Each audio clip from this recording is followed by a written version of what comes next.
name is Pamela Coons for On the Road to Wellness at thewellnessradiotv.com. We are here. It is Wednesday at the Gainesville Farmers Market. Gainesville Farmers Market every Wednesday. Every Wednesday. And today, we from 4 to 7. And it's such a festive atmosphere out here every week. I really enjoy coming out here. And my friend Amanda is here. Let's scoot over just a little bit. Today, our focus is on making sure that you have a healthy life and that you have a healthy spine. Yeah. And, Amanda is a licensed massage therapist. She is here at the farmers market doing chair massages. I look forward to getting one. Okay. Thank you. Amanda, your last name? Concha Holmes. Concha Holmes. And your business? Your name of your business? Amandala Healing Arts. Amandala Healing Arts. So, we're getting some love. Look at those hearts. We're getting love. Thank you for the love. So tell our viewers about Amandala and that practice that you have. So Amandala is a visual image which helps you connect to the divine and the spiritual above, and it's done through images. And I resonate with that, one, because my name is Amanda, and two, because I have several passions, several businesses, and so Amandala helps bring that all together with a spiritual focus. Oh, I need some Amandala. I need some. I really love.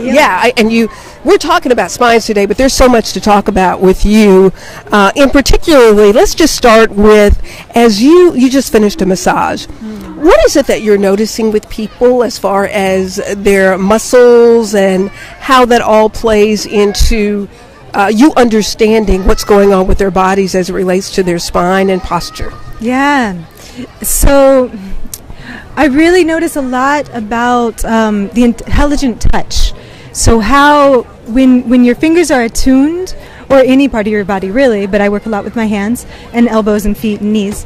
But when that's attuned, that you can really sense the fascia. So the posture has all of the fascia of the entire body that envelops us. And so it's not just a single muscle, right? Mm-hmm. It's how it's being enveloped, how it's moving, how it's connected to another one. And that to me is really such an interesting way of touching into people's lives. And so you can often tell about people's postures through where they're holding more tension, whether it's lower back, upper back, whether their knees are hurting, neck. And when you've got this sort of intelligent touch, then there's a communication. So I'm co-creating an institute right now with a colleague and dancer, Nita Little, called the Institute for the Study of Somatic Communication.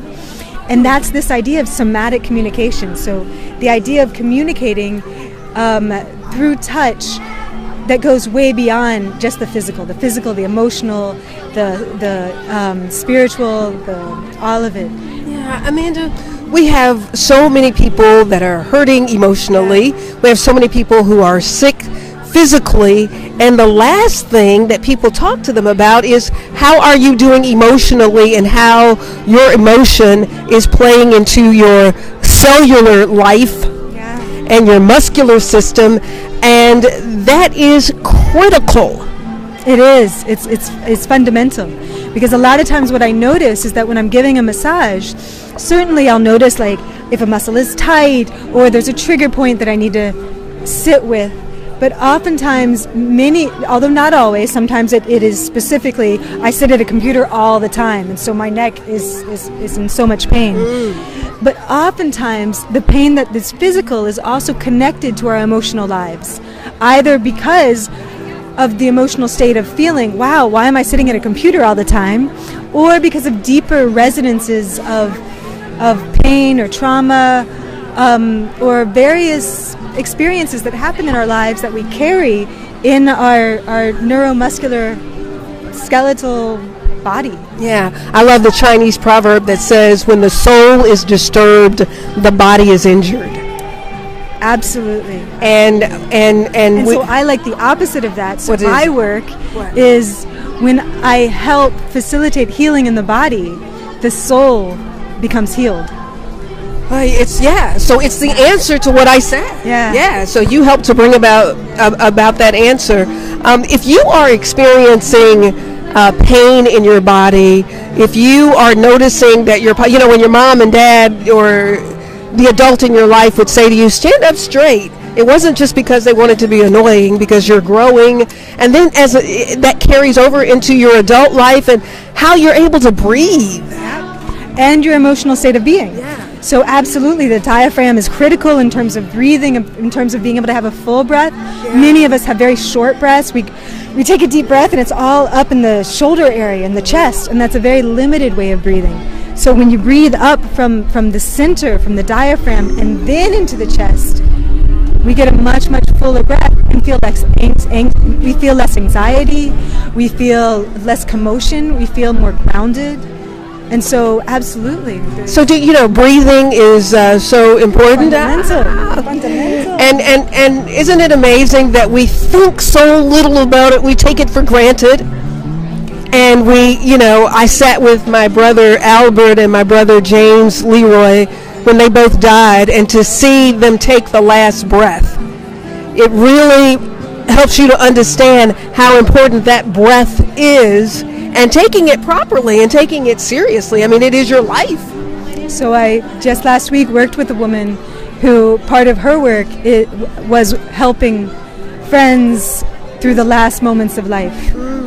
And so, and obviously then the work that I did for her is very different than someone just sitting at a computer and just with that physical. Because it was physical, but there's so much more. Yeah. And I feel like it's such an honor. It's an honor to help anyone feel better in their lives, but it's a real honor to help someone who's also dedicating their lives to helping others, and then is storing that emotion within their own muscular system. And then I can help at that muscular level, but also emotional level. Yeah, we talk about posture. Yeah. We talk about how we sit in our chairs, but it's also critical how you are walking. Yes. How you sleep. What's your sleep number, or whatever it might be? What should people be watching for? So we'll start with computers, since this is really what many people do, although thankfully not others. And iPhones. And iPhones, very good points. Yeah. So when you're looking down all the time, this is really, really bad for the neck, shoulder, upper back. It puts a lot more tension on it than is necessary. It's better really to elevate the computer to eye level, or the iPhone to eye level. And that way you're having better posture at the upper back. When you're talking about standing, so think mountain pose, think strength, think that the legs can be hip distance apart, think shoulders, and allowing the least amount of tension, the least amount of muscle use to occur as you're standing, as you're walking. And so, and part of this institute that I'm co-creating with this woman, Nita Little, is this idea that every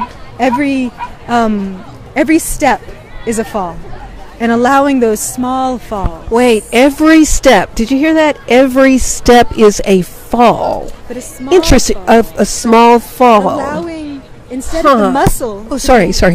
Allowing not the muscle to be tight and using it, but to allow the body to work in a way that uses minimal effort. And this is the same, I do a lot of Thai massage. This is the same with Thai massage and any massage. That you really, it's not about the effort and the pushing and the tension, although a lot of people want to feel that.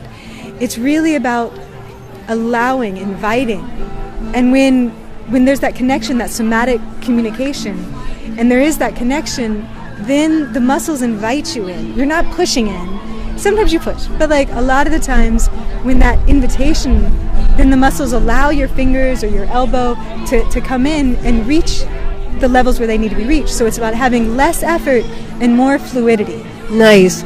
Talking to Amanda here at Culture Home with here at the farmers market, talking about something that's very, very key. Your spine. A good spine is a good life. It leads to a good life, good healthy life. The music is playing on stage here. We're here at the farmers market. I'm Pamela Coons with At the Wellness Radio TV. Posture. Something that you can do. So I can offer massage and its various forms, but posture is what we can do throughout the day, whether we're sitting or standing or walking, and that's how we can help have more breath, have more energy, and have less pain. Let's talk about postpartum depression. Oh, not depression. Postpartum? Postpartum. Yeah, I'm really interested in postpartum right now. So tell me why. But I've heard about postpartum depression. Why did you not want me to say that? Oh, you can say postpartum depression. I just don't know much about postpartum depression. Okay, so postpartum. Okay. So postpartum physical ailments. Physical ailments and how the posture plays a role in that. How did you snap back? You just had a baby, you little bitty thing. I know, because he's a chunkster. Wow. He's taking it all. Wow. So he's 10 months old now, and congratulations. He's a big guy. Yeah. So talk to our ladies. Yeah. And sometimes postpartum, the effects of postpartum last, and the child's grown. Yeah. You get out a lot, you know? Well, I was just at a workshop for lower back. Frank from the Florida School of Massage here in Gainesville, and he did an incredible workshop.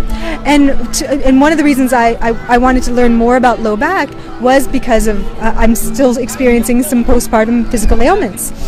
And the workshop was excellent, and several of the women there who also were mothers were telling me, it's been 12 years. I still have an anterior tilt. I still have, my psoas is still out of whack. I had one woman that was much older than that and said, yeah, I never was able to get my body back to the way it was before birth. Can you? I think so. Yeah, I'm hoping so. I'm not there, but I'm much closer now. So I'm at 10 months. What kinds of things do you help women with? Well, massage. Massage can help with postpartum being out of line, physical ailments? Absolutely, because a part of what happens is that the psoas is so just out there. Hi. So with the psoas and the iliacus, I noticed that. When my friend and chiropractor Evan Sundgren, I think he was on this show. And so, better lighting. And so, he could just barely touch my psoas, and it was horrid, really painful. And so, with massage, you can help that pain, and you can help it relax, and then you can help it strengthen by allowing it to have the muscle memory that it needs to with the pelvic tilt. So instead of having this drastic anterior tilt because you've had all this weight on the front of you, you can train your body to have a neutral pelvic tilt. And then that also helps with the psoas, with the lower back, and with the shoulders. Yeah. Well, I'm not trying to call anybody out or anything, but there's a guy that's just walking by, and he has a belly. So having extra weight in your stomach area can impact your lower spine, whether it's a result of pregnancy or regardless to what it is. Right. So men need to pay attention to that as well. Absolutely. No, anterior tilts and posterior tilts are very, very important in terms of a lot of times why we have pain on a constant basis, which is why posture is critical. And so if I can, Frank from the workshop, and I've heard this before, but I really liked his way of expressing it, was if you think about just standing and you have and your pelvis is like a cup, and it's a chalice of water from the springs here in local north central Florida. And so we have this chalice of spring water. And so you want, instead of this chalice to tilt forward and spill the water out, or tilt backwards and spill the water out, you want it to be in a neutral position. So if you test it going forward, and you notice how that's going to create pain, and backwards, then you can get that neutral spot. And then that will help tremendously not having the pain. But the massage is what helps the muscles be able to recognize that neutral position. Yeah. Nice. So we're out here at the farmers market, and we talk a lot about making sure that you eat the right things. So a healthy spine is right up there. I mean, what you put in your body, how you treat your spine, your whole neurological system Absolutely. is here. And we don't talk enough about it. We don't think enough about it until it's out of whack, whether it's a ruptured disc, from being in a car accident or a fall. There's so many ways that you can be injured. Yeah. So talk to people about, because, you may be in pain, but it may be related to your spine. Oh, yeah, absolutely. So going back to the idea of posture, that's the simplest thing that I think that we can do throughout the day to be able to help retrain our muscles and our fascia and our entire neuromuscular system to be able to alleviate pain. Now, tell people what fascia is. So fascia is that... Because you said retrain it. Yeah. You got to know what it is to retrain it. True. It's what encompasses our entire muscular system that goes within the muscles, outside the muscles, so that when I touch your shoulder, I can touch all down to your ankle, right? So just because you have physical pain here doesn't necessarily mean that I should only work here, but it's the whole body as a system. So the fascia helps us really understand that the whole body is so connected. And when I'm touching in one spot, it communicates to another area that... So it's a connective tissue just beneath the skin. Yeah. Someone explained to me once, when you're cleaning a chicken, that little thin, that little film, that little gray look, that's fascia? Fascia. Well, you have people here that are waiting for massages. Well, she just got him. I do thank you so much Absolutely. for taking time to chat. Look forward I thank you for doing this radio station about wellness. It's so important. It's the least I can do. I don't know how to do a massage. I don't know how to do acupuncture. I don't know how to do any of this stuff that you guys do that's so important to heal. Communicate about it. Absolutely, and that's what I try to do, because there's so many people who watch from around the country and around the world, quite frankly, and people need to know that they have other alternatives other than some traditional modes of taking care of pain in their bodies that's leading to so many problems across our country today. We hear, the story of Prince. Yeah. Prince, died from a overdose from prescription pain medicine, and if there's anything that I can do to tell a story to help somebody else understand that you don't have to get relief from your pain in a bottle, then praise God, Yeah, and I feel like that's why I'm very dedicated to massage right now, because it just amazes me the kind of difference that it makes in people's lives. And so in my own life, as well as in the people that I touch, and then in so many people that I see, that when there's a regular massage involved, the body just, all the tension that we store from the variety of reasons that we have, whatever is the job source, or whatever is the posture, or whatever we're doing with consistent movements, right, that creates tension, whatever emotional things are happening in life, then a massage just helps us understand that better and relieve it. And Amanda, it's unfortunate that everybody cannot experience a massage. What is that under there? Oh, that was just the cloth moving. Oh. I'm scared. I have challenge with lizards. Oh. So it was just the cloth moving. But it's unfortunate that probably the people that need it the most have the least opportunity to experience a massage. See, that's what's great about here at Farmers Market. Yeah. Because anybody that can come to Farmers Market and walk around, get your organic veggies from local farmers, get your honey, get your jewelry that's made by a local silversmith from Mexico. Sylvester over here. He does amazing. Go talk to Sylvester. Yeah. And you can also stop by and get a quick 20-minute massage and feel better. It's amazing. The people that walk off afterwards, they're just like, oh, thank you. Yeah. Yeah. We're trying to write a grant so that we can give massages to women who are in shelters.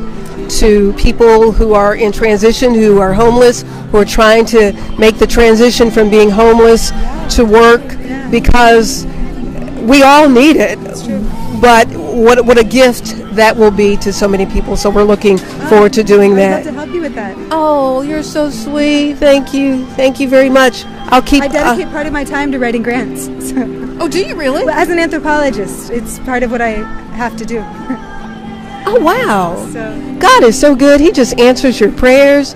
I just prayed yesterday that everything would just come together, and I'm so happy that the Spirit of God led me over here to you. So we can, and she also produces films. I do. Oh, I look forward to working with you so much. Hey, coming down here, yeah, we'll chat with you, we'll talk to you, but we're here at the Farmers Market, as I pointed out. Love being here. We have music on stage. It's like a festival here every time you come. And to be outside and just to enjoy the sunshine and the fresh air, it is just amazing. It's wonderful. And then you have your neighbors over here, I smell, what they're cooking. Yeah, I'm going to take them over here to see what they're doing. Hey, we'll talk to you, Amanda. Thank you. They have a dish over here that's actually, it's black-eyed peas, deep fried black-eyed peas. Who ever heard of that? So hey, you're going to tell me, is this, what's your name? Shalini. Shalini, tell me about this wonderful smelling food you have here. Smelly food? Wonderful smelling. It smells good. Tell me what you have here. Yeah, we have. She can also explain. I can tell you because I'm a customer.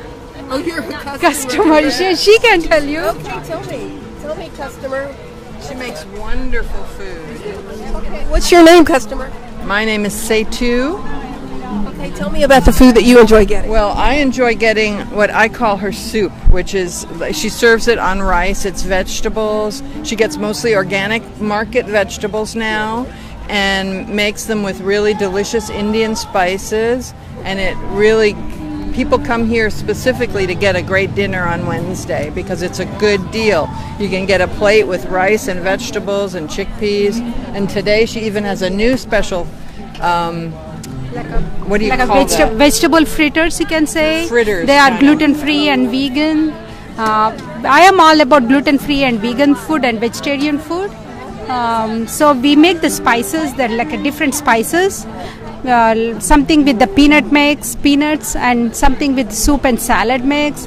Those are all made with the ingredients that good for the Ayurveda also. I mean, they are like cumin, Ayurvedic medicine. Ayurvedic medicine, if you haven't heard of that. Yes.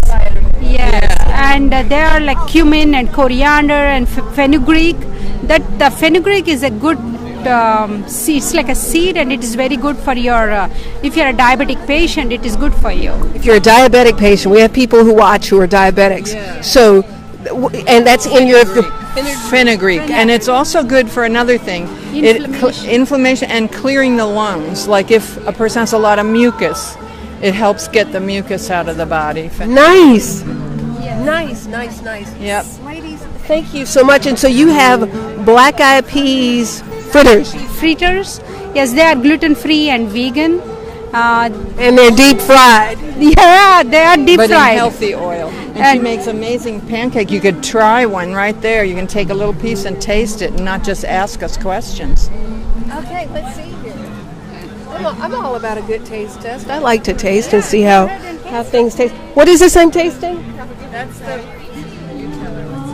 black. That is vegan and gluten-free. That has lentils and rice, made with lentils and rice.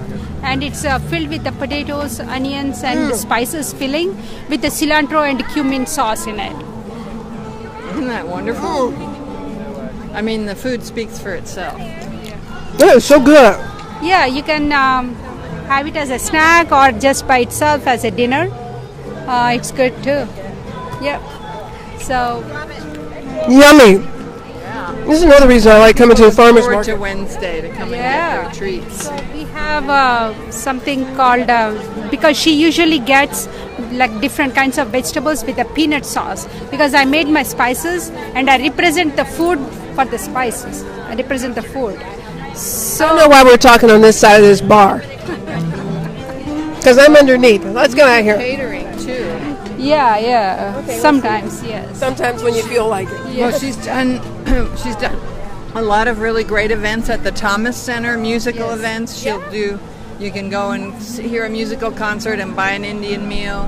Nice. Yeah. Well, this is what's so exciting about coming to the farmers market every week. You meet great people, get to taste great food, get exposure to some different kinds of foods. This is Indian cuisine. And support local people. And support local businesses. Yes. Wonderful. Thank you for sharing that taste. Thank you for sharing your testimonial. Are you going to get a discount or something? Is that why you do it? No, I do it because I want people to know how good it is, and then they can try it. She's good. She has been my customer for past 6 years. Oh, nice. How do you know how long it's been? Yeah, that's how long it's Nice, nice. I had no idea. How are you? Yeah, we're live here at the Gainesville Farmers Market, Bo Diddley Community Plaza, where people are meandering. Thank you. Meandering around and enjoying wonderful food, wonderful music, and just being outdoors to enjoy, get some vitamin D. It's just so nice, isn't it? It is. Our One focus. thing that would be really helpful would be What if would the be city really would helpful? make it easier for people to park here. Oh, isn't that the truth? Yeah, that's the truth. How are you? Good. Just come say hello. Yeah, wellness. What's your name? Beverly. Beverly what? Kamak. Beverly. So you come down to the farmers market a lot? When I get the time to, but I do love it. I do love coming here. Yes. What do you love about coming to the farmers market? Oh, the fresh food, just from the market, organic stuff, lots of fruits and vegetables, broccoli with their leaves still on. Broccoli with the leaves still on. I know. If you go to the regular grocery store, you definitely don't see that. It's awesome. It's totally Beverly's awesome. excited about getting broccoli. Totally. with the leaves still I on. am totally I know. I saw some Brussels sprouts one week, actually on the stalk. on the stalk. Isn't that neat? I love it, and I eat the whole. I eat the leaves, the Brussels sprouts. It has leaves too, Right. and you can eat the leaves, and you can eat the stalk. You can eat the stalk too? You shred, you peel it. Guys, how are you all? You peel it and Good you to see shred you. it. You can eat the stalk. I didn't know you could eat the stalk. You just like a broccoli stalk. You use the thing and you cut it through, and the soft side inside you eat it. I eat it. How about that? I'm learning so much. Yeah, and Beverly, leaves, Beverly. So you eat all broccoli the leaves. because they're good. What do they taste like? Cabbage or kale? This has a little bit of bitterness to the broccoli leaves, but it's nice. It's a Is nice it bitterness bitterness. like turnip green bitterness? Kind of like that. It is Okay. just beautiful. It's just wonderful. Wonderful taste. Today we're focusing on talking to people about their spine and posture. You have wonderful posture Okay, here. yes. You is that something you work on, or it just comes natural? Well, I do. I work out a lot. I train martial arts, so I do you that. really? Yeah. Wow. Yes, I do. As a matter of fact, today usually I'm not here because I'm usually training in martial arts. So, but I decided to take a break today and come out to the market. And so, how does martial arts help with overall fitness and wellness? You're Now, I know mentally you're pretty good because you know that you can kick somebody. but it's more than that. I know, but it helps. Yes, it does. Right, it yes, does. It does. Yes, but it's more than that. Because crocheting helps too, but you're not doing that. No, you're sitting down. No, you're sitting down. right. So tell us the overall benefits of martial arts. Your entire it's for wellness. It's really great. Your joints, your muscles get stronger. Your joints get stronger. You're just very healthy overall. Yeah, and it keeps you fit and agile and younger. Well, you look great. I'm not going to ask you about your number, but and you don't tell it. You don't have to tell us. What is it? In about 2 weeks, I'll be 69 years old. Who's gonna hear this? Who's hearing this? 69 years old. First, yes. Oh, what a testimony to eating right. And working out. And working yes, out. it is incredible. Oh my goodness. Yes. You look fabulous. Nice. Thank you so much for sharing. 69 years old, and look at her from head to toe. Look at that. 69 years. Oh, look at you. Thank you so much. See you next time. Our focus this week is the spine, keeping a healthy spine, because a healthy spine is a healthy life, whether it is the way you walk, the way you stand, the way you sit, the way you sleep, the way you talk, the way you think. All of that impacts your body from the cellular level. We will have more discussion about how you can have a healthy spine in our next segment, and then give you some exercises that you can do at home. Thank you so much for joining us. My name is Pamela Coombs with At the Wellness Radio TV, on the road to wellness. Remember, there is healing at the well.